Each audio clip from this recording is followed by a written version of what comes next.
กินพิซซ่าเนาะพี่น้องอาหารฟรายเดย์อันนี้พิซซ่าอเมริกาตัวนี้นี่พิซซ่าลาวตัวนี้บ่เนาะ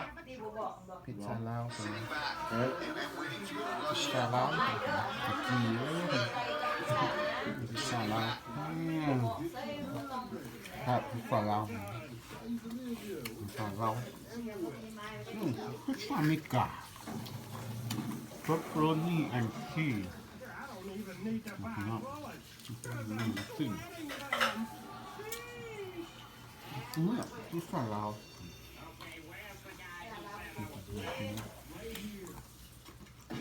กินข้าวลาวข้าวลาว